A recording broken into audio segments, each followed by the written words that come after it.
Welcome to another edition of Route 408 this month. My name is Mark Dinas. My co-host is George Kasdan. And my other co-host is Philip C. Malone, also known as Phil.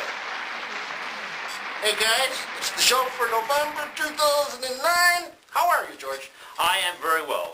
Just loving this autumn weather. You breathe in that crisp air. You see the fall colors. It's invigorating. It's the best. I love it. Oh, and Mr. Phil? It is very exhilarating. I'm excited about this time of year. Right now we're getting a little blast of Indian summer. Oh, yeah. It was your birthday yesterday. You went out for dinner with your wife last night to FDR's. What is the restaurant review? I would say it's a nice traditional style restaurant. I'd give it an 8.5, 9 out of 10. And where is that located? Route 15A, I believe. Just after you cross into Henrietta out of Rush. And you got the deep fried migu popo? Most definitely. No, what did you get? I had a nice steak.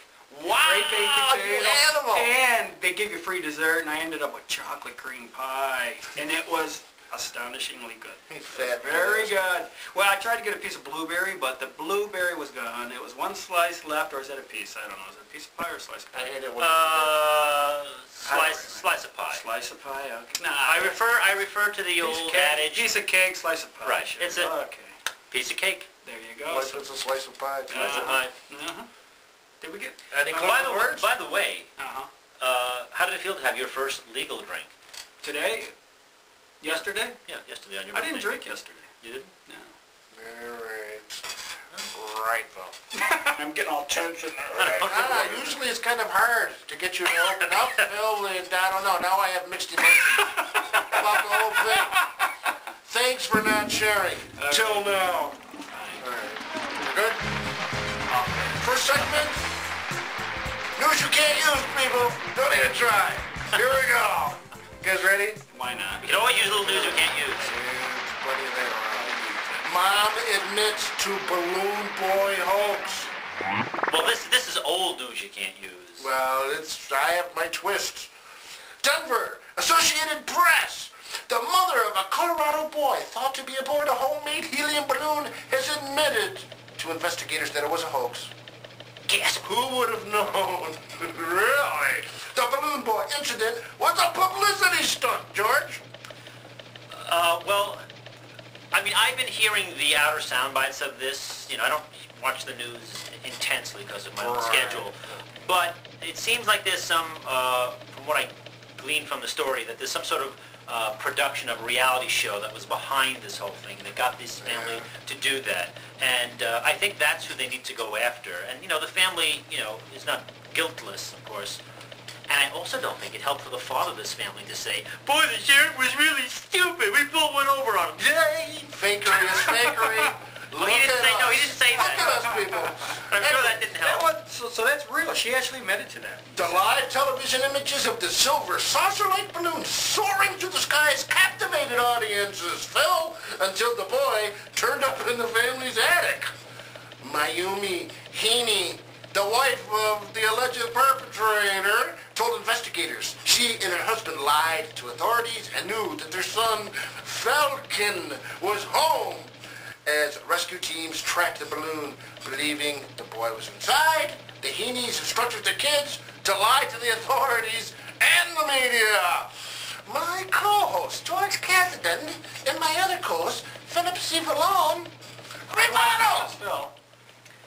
Well, I think if one wants to get really sadistic in the ramifications that are due to this family, they should construct a balloon and say, little boy, you are now going for a ride. And I think the authorities will somehow be busy with real emergencies. Yeah. While you get to practice your name, Falcon. Yeah, it's a cool name. We're going to see how you can really fly. Have a nice trip. Falco. So this isn't a real or true headline type of thing? This is news you can't use. This is news that I can't use. All right. Definitely, I'm with it. Got any extrapolations beyond stating the obvious for us? No, not really. All right, then. News you can't use story number 2 and our last one. We're only doing 2 of them today. Here we go. Husband prefers prison to house arrest with wife. Who would have thought? Palermo, Sicily, Reuters. A man transferred from prison to house arrest tried to get himself locked up again to escape arguments with his wife at home.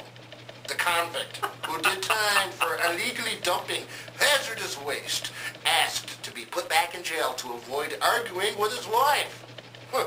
Police charged him with violating the conditions of his sentence, and for his penalty, he was sent home to patch things up with his wife. Ooh. My co-host, George Canton, and my co-host, Bill Malone. I guess he has fewer arguments with his wife that he has in prison. But, either this woman is a shrew and she has connections with the police force or something. That's what I'm thinking. I'm actually thinking that there might be a little intertwining with the local authority. Like, oh no, senora, you are going home where you will be free and at rest and peace. Yeah. No, you don't understand. You don't understand. My wife, she's a crazy. Yeah, oh, crazy. Is he actually the leader of the band at home, or is he the leader of the band in prison? Is that your final rebuttal on this amazing story? I mean, not to bring stereotypes into this, but I'm not talking Mary. Is she from a mafia family, and this guy would risk death rather than go back to this woman? Not to bring stereotypes into it. I'll just leave it there. Not that I'm using in this accent. No. I take it as an insult against my heritage. I am half Italian, the lower half, mind you. Oh! And just because my mother has a mustache doesn't mean I gotta put up with this.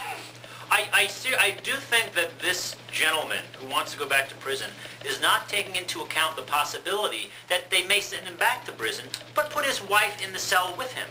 And then what is he going to do? And on that note, people, we're going to move on to our next segment, Real or Fake Headlines.